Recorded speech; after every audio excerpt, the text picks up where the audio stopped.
Okay, good day to you lads. Our first virtual lesson today in the Tech Graphics is a revision of our polygons.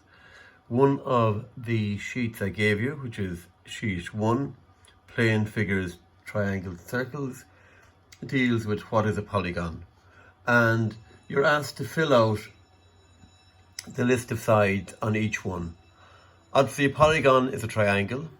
It's a multi-sided figure in which all sides and all angles are equal. So let's start. In our triangle, we have 3 sides, okay? Square we 4, pentagon 5, hexagon 6, heptagon 7, octagon 8, decagon 10, and duodecagon is 12. And you have those sides there. So just revise that. A polygon is a flat plane shape consisting of straight lines forming a closed chain, a square, a triangle, etc. I like to think it as a multi-sided figure where all sides and all angles are equal. So we have our triangle, our square, our pentagon, 72 degrees, hexagon, 60 degrees, that's our nonagon, our septagon, octagon, 8 sides, and duodecagon. So, what is a quadrilateral? Identify and write a brief explanation of each of the giving quadrilaterals in the notes area provided. So let's just look at number 1. A quadrilateral is a polygon with 4 sides or edges and 4 vertices or corners. A square has 4 equal sides and 4 right angles. All angles in a square add up to 360 degrees. Number 2. A rectangle has 2 pairs of equal sides and 4 right angles. All angles add up to 360 degrees. You'll begin to see the pattern in a few moments. There you have that. Opposite sides are always equal in a rectangle. A parallelogram. Opposite sides are equal and opposite angles are equal, Opposite sides are equal and opposite angles are equal. All angles add up to 360 degrees. So those 2 angles are equal, opposite angles.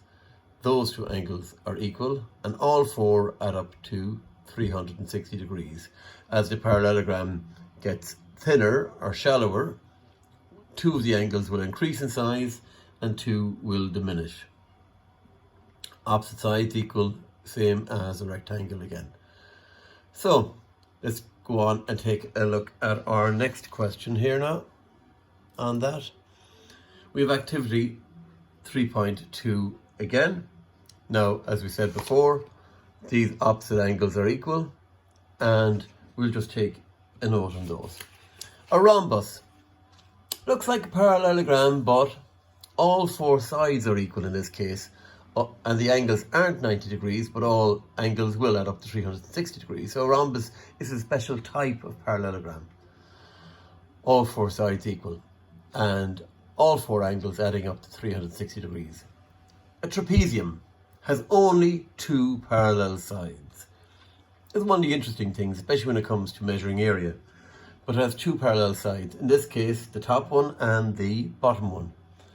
Those 2 sides are parallel. A trapezoid has no equal or parallel sides. Sometimes people get those 2 mixed up, and it's quite common, especially in 3rd year, to get those mixed up because they come into geometry quite a lot. What about question 2 now? A parallelogram. A polygon. So, in this case, opposite angles of any quadrilateral inscribed a circle are supplementary angles sum up to 180 degrees.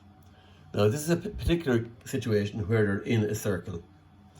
So, opposite angles of any quadrilateral are inscribed in a circle are supplementary. Supplementary angles add up to 180 degrees. In the case of a rectangle, they're 90. In the case of number 2, it's 107 and 73, and 58 and 122. So you have those 2.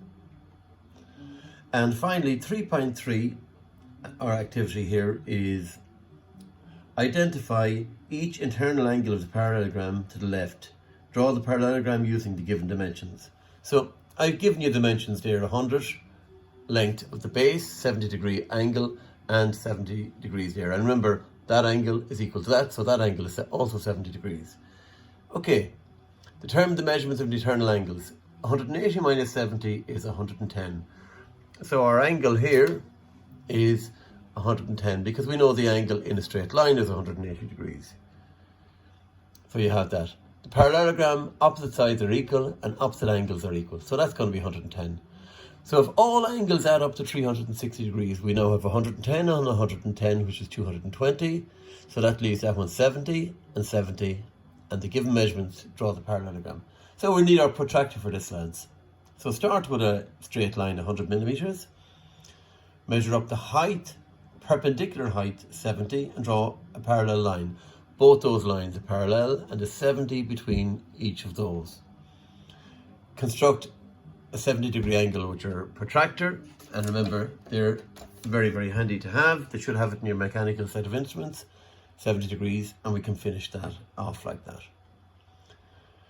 And again, of course, we know our angles. And finally, activity 3.4. Here, identify each internal angle of the given rhombus. Draw the rhombus using the given measurements. Can you remember what a rhombus is, lads? It is a parallelogram in which all four sides are equal. It's a square that's basically been twisted or pushed over to one side. So the angle is 60 on the outside. We know the angle on a straight line is 180, so 60 minus 180 is 120. A rhombus is a special sort of parallelogram which has four equal sides. In a parallelogram, and hence a rhombus, opposite sides are equal. So we have that. Okay, we can draw that. 80, you have your 60-degree set square, lads. 60-degree set square in this case. Draw an angle 60 degrees. Okay, measure off 80 millimeters in this case, because all sides are equal. That and that are 80. Use your construct an angle 80 degrees here. 80 millimeters, sorry, and 80 there, and that'll give you that. And it'll draw it in. Of course, you could have drawn a parallel line up here, which would have been easy once you got that 80, and you could have worked it that way and used your 60-degree set square to get that point. But that's a nice activity and a good little revision as for what we've done. So we'll close this one off and mind yourself and talk to you later.